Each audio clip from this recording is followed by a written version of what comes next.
नमस्कार दोस्तों, पत्रिका मंच में मैं विनीत शर्मा आपका स्वागत करता हूं।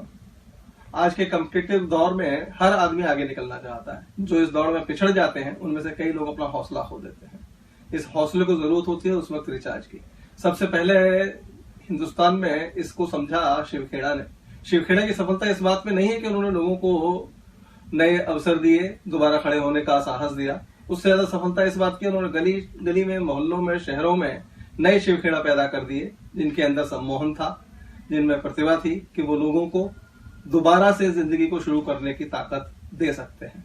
ऐसी ही दो शख्सियतें आज हमारे साथ हैं। डॉक्टर निर्मल चोरड़िया हैं, पेशे से बाल चिकित्सक हैं, लेकिन पिछले लंबे अरसे से ये लोगों को दवा के साथ साथ हौसले का डोज भी दे रहे हैं।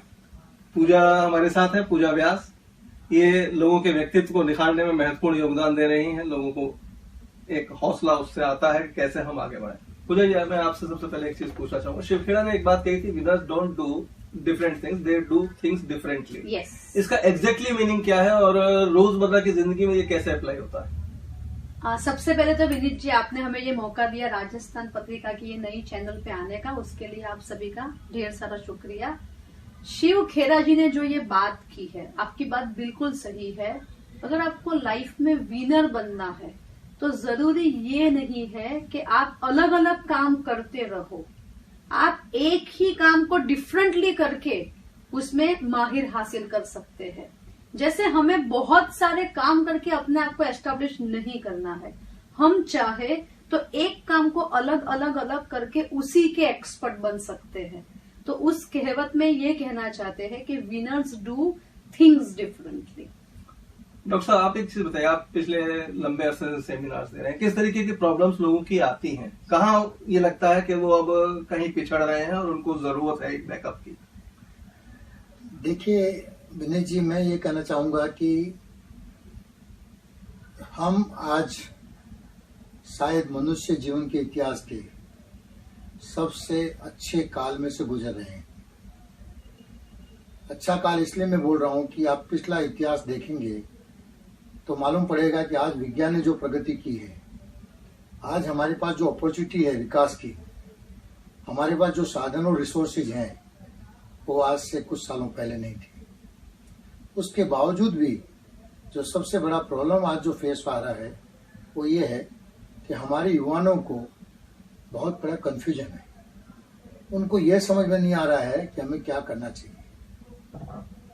मैं बहुत सारे सेमिनार देता हूँ, कॉलेजों में जाता हूँ, स्कूलों में जाता हूँ, और वहाँ पे स्टूडेंट एक ही सवाल पूछते हैं कि हमें कौन सा रास्ता चुनना चाहिए, हमें नहीं मालूम। डॉक्टर साहब, इसमें मैं एक चीज पूछना चाहूंगा। आपने छात्रों की बात की, स्टूडेंट्स की। कई बार ये होता है कि एग्जाम में जो स्टूडेंट्स फेल हो जाते हैं वो बहुत ज्यादा डिप्रेशन में आ जाते हैं। वहां से वो कैसे बाहर निकले, उसके लिए क्या चीज की जाए? देखिए विनीत जी, सबसे पहले तो मुझे लगता है कि समाज में ये चीज हमें बहुत ही गहराई से समझानी होगी कि जिंदगी में कभी गाड़ी जो है वो एक डायरेक्शन में चल ही नहीं सकती। हर व्यक्ति यदि ये सोच ले कि मुझे सिर्फ सफलता ही हासिल करनी है और मुझे जीवन में कभी फेल होना ही नहीं है या फेल का सामना नहीं करना है, तो ये संभव नहीं है।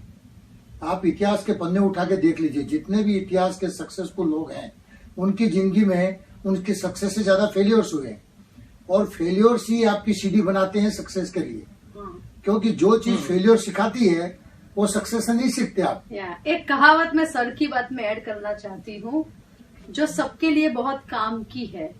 Failure is nothing, it is just one step delay to success. Failure जैसे कुछ होता ही नहीं है सर। हाँ।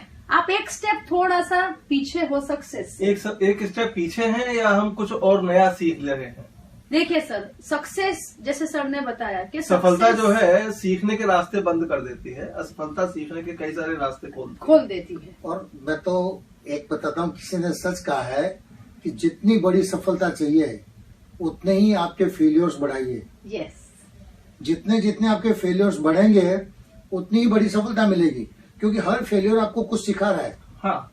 थॉमस एडिसन ने बल्ब बनाने के लिए 10,000 बार फेल हुए, 9,999 बार वो फेल हुए, 10,000 बाद में उनकी सफलता हासिल हुई। और उनको लोगों ने पूछा गया कि आपने इतनी मेहनत क्यों की, आप इतनी बार फेल हो गए फिर भी निराश नहीं हुए। बोले मैं फेल नहीं हुआ, हर बार मुझे ये समझ में आया कि इस तरीके से बल्ब नहीं बनता है, तो कोई दूसरा तरीका होगा। सो अल्टीमेटली फेल्योर्स जैसा कुछ नहीं है, फेल्योर सिर्फ आपको एक एक्सपीरियंस देता है और उस एक्सपीरियंस से आप सफलता की तरफ आगे बढ़ते हो। इस कंसेप्ट को यूथ मन क्यों नहीं स्वीकार कर पाता है, वो कहाँ लीकेज कहाँ पर है, पूजा जी आप बताइएगा कहाँ ये लीकेज है? ये बहुत अच्छा क्वेश्चन है। अब ये लीकेज की जो बात करें कि हम इसको एक्सेप्ट क्यों नहीं करते, तो थोड़ा सा ये रूट में जाना पड़ेगा।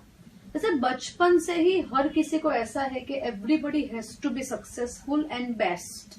ये प्रेशर हम पे हमेशा रहता है कि हमें बेस्ट करना है या हमें बेस्ट सक्सेस चाहिए, मगर ये साथ में हम भूल जाते हैं कि बेस्ट बनना भी एक जर्नी है। सोशल सर्कल जो है, जो एनवायरनमेंट, जो एटमॉस्फियर, जो कल्चर, जो फैमिली बैकग्राउंड है हमारे आसपास का, उसमें फेलियर को बहुत ही संकुचित तरीके से समझते हैं। जैसे ही आप एग्जाम में 2 या 3 मार्क्स कम लाते हो तो तुरंत घर वाले बोलेंगे ये एक्सेप्टेड नहीं है, तुम्हारा बाइक कैंसल, तुम्हारा ये कैंसल।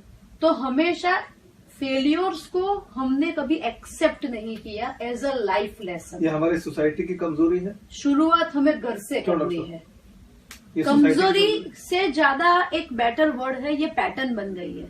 नहीं, इसमें विनय जी क्या हुआ है कि ज्यादातर ये जो तकलीफ होती है कहाँ से शुरू होती है, पहले घर से शुरू होती है। हर माँ बाप ये चाहते हैं कि मेरा बच्चा जो है वो सफल हो, वो अच्छे मार्क्स लेके आए, वो रैंक ले, वो डॉक्टर बने, इंजीनियर बने, चार्टर्ड अकाउंटेंट बने, IIT में जाए, IIM में जाए। चाहना कोई गलत चीज नहीं है, हर माँ बाप किसी बच्चे के लिए कुछ अच्छा चाह रहे, अच्छी बात है। लेकिन उस चाहने की चाह के साथ जब उसका प्रेशर आप बच्चे पर बिल्डअप करते हो, तब आप उसको क्या समझाते हो कि इसके लिए तो इतने मार्क्स लाने ही पड़ेंगे, तुमको रैंक लाना ही पड़ेगा। यदि तुम ये अचीव नहीं करोगे तो समाज में तुम्हारा कोई पूछने वाला नहीं है, समाज में तुम्हारी कोई इज्जत होने वाली नहीं है। तुम क्या करोगे, कैसे अपने आप को संभालोगे? ये जो प्रेशर जो हम बच्चों पे बिल्डअप कर रहे हैं ना, वो सबसे बड़ी गलत चीज है। अच्छा पूजा जी, आप पर्सनैलिटी क्लासेस चलाती हैं, कई बार ऐसे स्टूडेंट्स आते होंगे जो पब्लिक फेस पर बोल नहीं पाते, पीछे बात बेहतर कर लेंगे, लेकिन सामने जब 10 लोगों का या 20 लोगों का या मॉब के पास सामने जब जाएंगे तो उनके पैर लड़खड़ाने लगते। विनीत जी, मैं आपको ऐसे एग्जांपल दूं, ऐसे रैंकर स्टूडेंट, ऐसे बहुत ब्रिलियंट बिजनेसमैन, बहुत ही अच्छे प्रतिभाशाली लोग स्टेज पे आने से कतराते हैं, क्योंकि सबसे पहले उनको ये चिंता रहती है कि अगर मैं स्टेज पे कोई भी गलती करूंगा तो मुझ पे सब हंसेंगे। इसका मतलब है कि उसको ये डीमोटिवेशन हमेशा रहता है कि अगर मुझे स्टेज पे जाना है तो बेस्ट और परफेक्ट होके जाना है। तो यहाँ पे थोड़ा सा डीमोटिवेशन और फियर फैक्टर बहुत ज्यादा दिखता है मुझे। स्पीकिंग ना सीखने के लिए सबसे बड़ा जो फैक्टर मुझे दिखता है सर अब तक, that is demotivation and fear of failure. किसी ने सच कहा है कि सबसे बड़े 2 डर, एक है मृत्यु का डर और दूसरा स्टेज पे जाके बोलने का डर। यस, ये एक्सेप्टेंस का डर तो नहीं है कि कोई रिजेक्ट ना कर दे मुझे, रिजेक्शन का डर हो सकता है सर, ये भी एक फीलिंग कि है मैं खड़ा होऊंगा, मैं बोलूंगा, मुझे एक्सेप्ट करेंगे या नहीं करेंगे। बिल्कुल बिल्कुल, क्योंकि आपकी पहली स्पीच कभी भी बेस्ट नहीं हो सकती, क्योंकि हर स्पीच में आपको धीरे धीरे करेक्शंस बेस्ट आते रहते हैं, करेक्शंस। डॉक्टर साहब, मैं एक चीज आपसे समझना चाहूंगा, सुख आखिर है क्या? हर आदमी सुख चाहता है, किसी को पैसे से सुख चाहिए, किसी को फेम से सुख चाहिए, किसी को कुछ और चीज हासिल करनी है, किसी को बड़ी गाड़ी चाहिए। सुख है कहाँ? कहाँ सुख है? क्योंकि पैसे वाला आदमी जब जिसके पास पैसा आ जाता है वो कोई दूसरा रास्ता देखता है सुख के लिए। सही बात है विनीत जी। देखिए, ऐसा है कि आपने भी बहुत सारे साधु संतों को सुना होगा, उनके प्रोग्राम में भी गए होंगे, और वो एक ही बात कहते हैं कि मैं कौन हूं और इस दुनिया में आने में मेरा उद्देश्य क्या है। रजनी सिंह ने तो एक जगह एक बात कही है, जिन देखा तिन पाइयां गहरे पानी पेट। सब एक ही सिखाते हैं कि अपने अंदर उतरो और अपने आप को पहचानो, तो आपको मालूम पड़ेगा मैं कौन हूं और मेरा पर्पस क्या है। लेकिन मुझे जब हम इस ढंग से कोई बात करते हैं या अध्यात्म से बात को जोड़ते हैं, तो मेरा अनुभव ये है कि लोग उससे दूर चले जाते हैं। यस।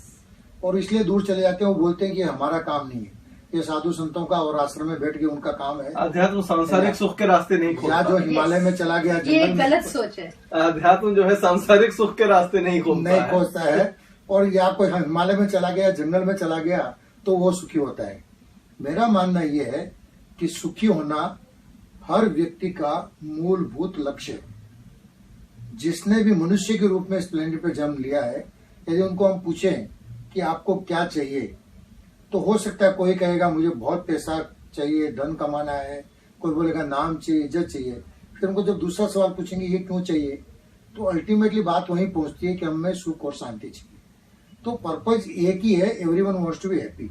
और जैसे आपने कहा कि रास्ते अलग अलग हैं, लोगों को ये लगता है यदि हम बहुत अच्छी पढ़ाई कर लेंगे, डिग्री हासिल करेंगे, सुख मिलेगा, बहुत पैसा कमा लेंगे तो सुख मिलेगा, समाज में नाम और इज्जत हो जाएगी तो हमें सुख मिलेगा। अल्टीमेटली चाहते सुख है।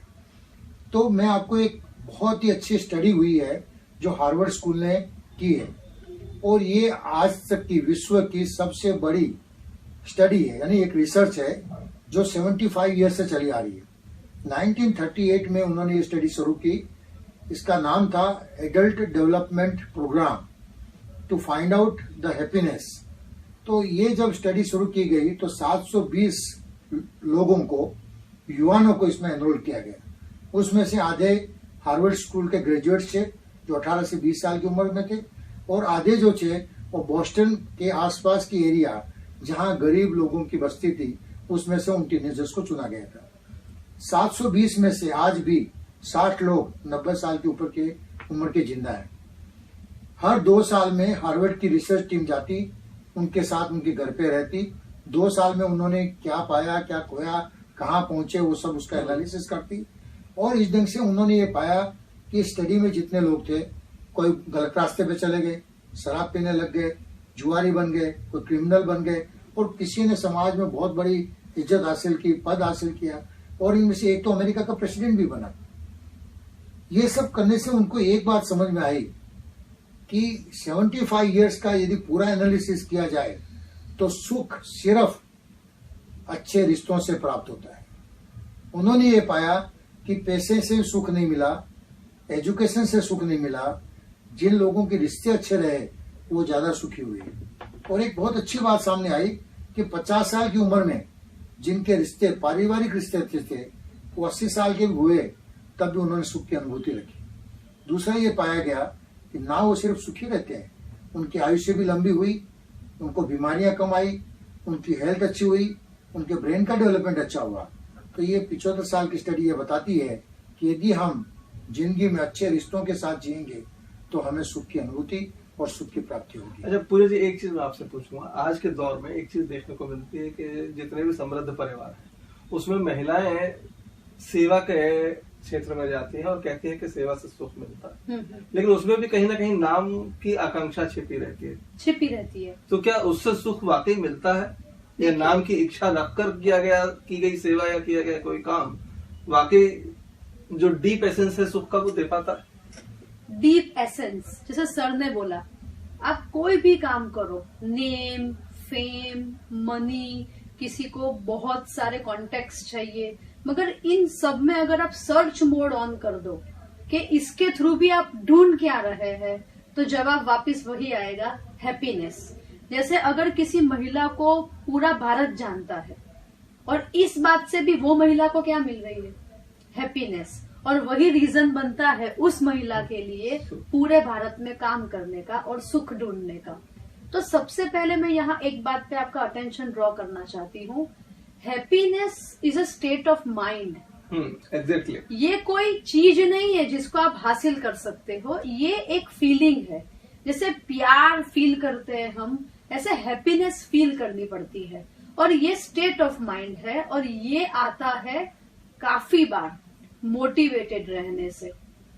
कभी कभी अगर आप रास्ते में गुजरो तो एक अगर कोई भिखारी जिसको कुछ जरूरत है पैसों की, वो आपके पास एक बार हाथ फैलाएगा कि कुछ दीजिए, आप नहीं देंगे, वो दूसरी बार आएगा, कुछ दीजिए, आप नहीं देंगे, और वो तीसरी बार आएगा और आप अपना पॉकेट चेक करेंगे कि अगर कुछ हो तो मैं दे देता हूँ।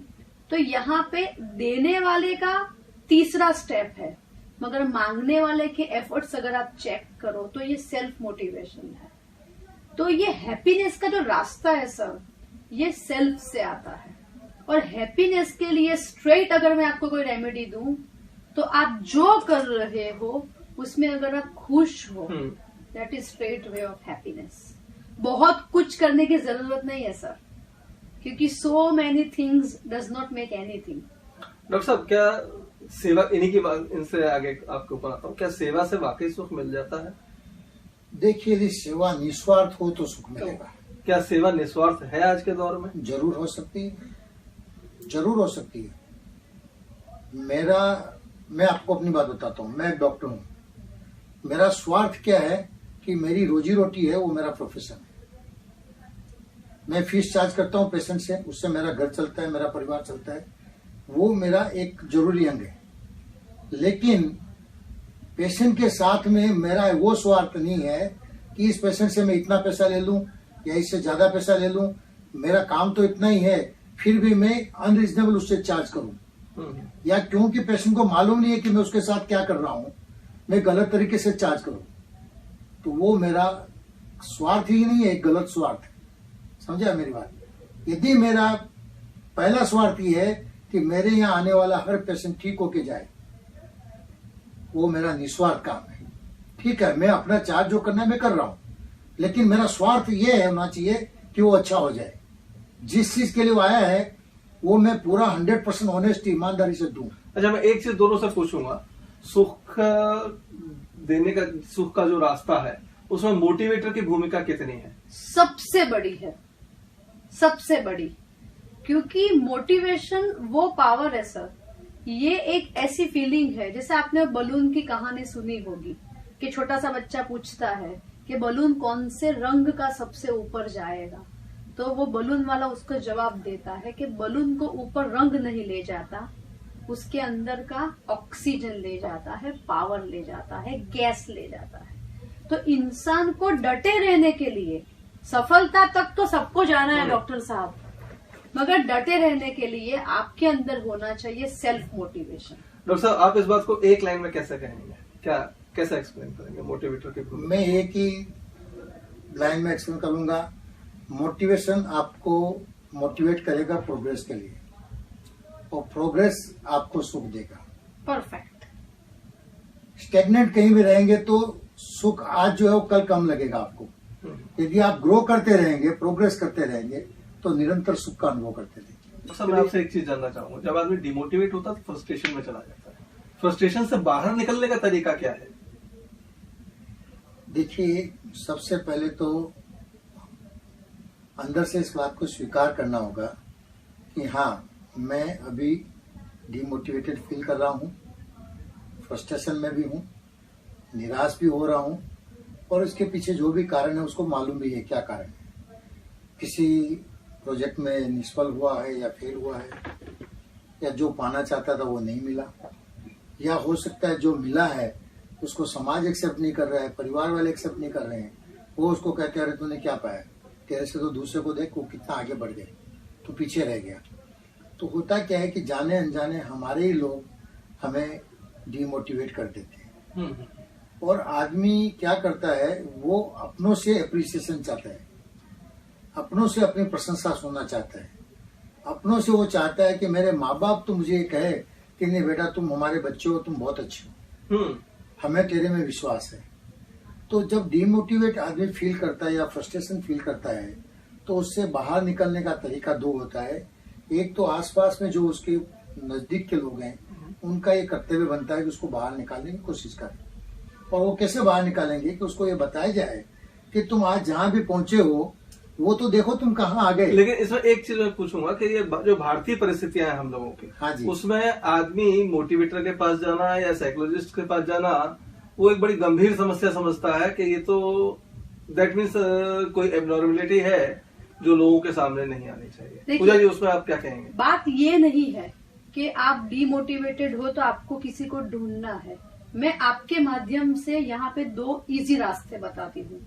अगर किसी परिस्थिति में किसी भी वजह से, किसी भी रीजन से आपके जीवन में डीमोटिवेशन है तो आपके पास दो ऑप्शन है, option A, option B. Option A है दैट इज इनर मोटिवेशन। आपको खुद को कुछ टेक्निक्स ध्यान में रखनी है जो आपको खुद के लिए यूज करनी है। जैसे कि आप बैठ के खुद भी मोटिवेट हो सकते हैं। तो ऑप्शन ए में अगर आपका दिमाग आपको डीमोटिवेट कर सकता है तो इसका रिवर्स भी हो सकता है कि आपके थॉट, आपकी सोच आपको मोटिवेटेड भी रख सकती है। जो आदमी फ्रस्ट्रेशन में चला गया है वो अपने से पॉजिटिव थॉट्स ला पाएगा, ला पाता है ये बड़ा संभव नहीं है। टेक्निकली अगर आप सीखे, जैसे आप वापस समझने की कोशिश कीजिए कि ऑप्शन ए में, देखिए सर मैं एक बात से बिल्कुल सहमत नहीं हूँ। अगर हम अपनी जवाबदारी दूसरों पे डालेंगे कि मैं डीमोटिवेटेड हूँ, मैं फ्रस्ट्रेटेड हूँ, डॉक्टर साहब मुझे बाहर निकाले, विनीत जी मुझे बाहर निकाले, तो फिर मुझे वेटिंग में रहना है आपके मूड के लिए, डॉक्टर साहब की अवेलेबिलिटी के लिए। लेकिन क्या आम आदमी ये मान लेता है कि वो डिमोटिवेटेड है? उसको पता चल जाता है। तो पता ऑप्शन चलना अलग बी, बात है और कन्फेस करना ये अलग बात है कि हाँ मैं डिमोटिवेटेड हूँ। हाँ, तो ऑप्शन बी में क्या है, जैसे साहब ने बताया, तो फैमिली, फ्रेंड्स, रिलेटिव, स्पिरिचुअल गुरु, ट्रेनर, मोटिवेटर, लाइफ कोच, हम जैसे लोग, आपको अपनी जिंदगी में अगर एक्सटर्नल मोटिवेशन चाहिए तो आपको ये चीज पक्का करनी है कि आप उस सर्कल को बनाए। जैसे अगर आपने ध्यान से इस शो को सुना हो तो हमने बात की थी रिश्तों की। तो एक्सटर्नल मोटिवेशन बाहर से मिलता है, रिश्तों से मिलता है, और उनमें से एक रिश्ता लोग हमारे साथ जोड़ते हैं जिसे कहते हैं training, motivational lecture, seminar, life coaching, आप कुछ भी कह लो। डॉक्टर साहब, इसमें मैं आपसे पूछना चाहूंगा, आप चाइल्ड स्पेशलिस्ट हैं, बेहतर जानते होंगे, कई सारे केसेस आपके पास ऐसे आते होंगे जिसमें पेरेंट्स कहते होंगे बच्चा जो है फ्रस्ट्रेशन में जा रहा है, अच्छा परफॉर्म नहीं कर पा रहा, चुप रहने लगा है, घर में बोलता नहीं है, उससे कैसे बाहर निकालते हैं आप उसको? देखिए, होता क्या है कि माँ बाप बच्चों के साथ में इस ढंग से रिएक्ट करते हैं कि जैसे कोई बहुत बड़ा गलत काम हो गया, बच्चे के 2 मार्क्स कम आ गए या 2 प्रश्न कम आ गए तो जैसे घर पे पहाड़ टूट गया हो ना, ऐसा एटमॉस्फेयर, मातम का एटमॉस्फेयर बना देते हैं। बच्चे को ये मैसेज देते हैं कि देखो आज तुम्हारे कारण हमको नीचा देखना पड़ रहा है। जब टीचर बुला के माँ को ये बताती है कि आपके बच्चे को थोड़ा संभालिए, इसका परफॉर्मेंस अच्छा नहीं है, तो माँ को ये लगता है कि मैं फेल हो गई, मेरा बच्चा फेल नहीं हुआ, मैं फेल हो गई, और उसको वो चीज सहन नहीं होती है कि उसमें कोई कमी दिख रही है। उसका सारा दबाव, सारा प्रेशर बच्चे पर आ जाता है। पेरेंट्स को एक गिल्ट फील होता है कि हमने कुछ ऐसा नहीं किया बच्चे के लिए ताकि हमारा बच्चा आज ऐसा हो रहा है। मतलब फेलियर कनेक्ट कर देते हैं, फेलियर कनेक्ट कर देते हैं।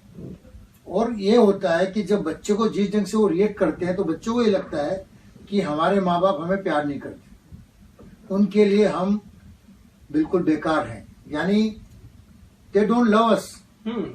तो ये बच्चों को बताना पड़ेगा कि हम तुमसे उतना ही प्यार करते हैं, तुम्हारा रिजल्ट कुछ भी हो उसके साथ हमारे प्यार में कोई कमी नहीं है, प्यार से हमारा कोई लेना देना नहीं। हम एक वेल विशर है, इसलिए तुझे ये कहना चाहते हैं कि तुम्हारा जो भी रिजल्ट हम एक्सेप्ट भी करते हैं, लेकिन इसमें स्कोप है और इम्प्रूवमेंट करने का। वो कैसे इम्प्रूवमेंट हो सकता है, उसके लिए उसको टिप्स दी जाए, स्ट्रेटेजीज दी जाए, स्ट्रेटेजी बनाई जाए, लेकिन सबसे पहले उसको स्वीकार करना होगा। धन्यवाद आप लोगों का। अगली बार हम एक नई शख्सियत के साथ दोबारा मिलेंगे, तब तक के लिए थैंक यू।